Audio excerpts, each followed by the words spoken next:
சரிதாங்க. நான் வந்து இதுக்கு கடுகு எடுத்திருக்கேன்.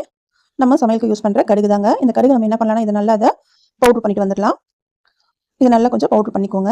பவுடர் பண்ணிட்டு நம்ம இதுல என்னென்ன சேர்க்க போறோம்னா, பவுடர் பண்ணிட்டு கொண்டு வந்துட்டேன். இது பார்த்தீங்கன்னா, நம்ம வீட்ல யூஸ் பண்ற குங்குமம் ஒரு கலர் கிடைக்கும். அதெல்லாம் குங்குமம் சேர்க்கிறேன். கண்டிப்பா நீங்க ட்ரை பண்ணுங்க. இது சாப்பிட்டுட்டு கண்டிப்பா நம்ம வீட்டு பக்கம் இந்த எலி ஜென்மத்துக்குமே வராதுங்க. கண்டிப்பா ட்ரை பண்ணுங்க. இதுல வந்து நான் வந்து இதுல சேர்க்கிறது வந்து சில்லி சாஸ் தாங்க சேர்க்கிறேன். நீங்க மிளகாத்தூள் இருந்தாலும் சேர்த்துக்கலாம்.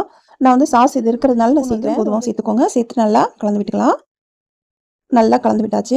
இது மாரி நீங்க நல்லா கலந்துட்டு, நம்ம இதையும் சின்ன சின்ன உருண்டைகளா நம்ம புடிச்சு வச்சுக்கலாம்.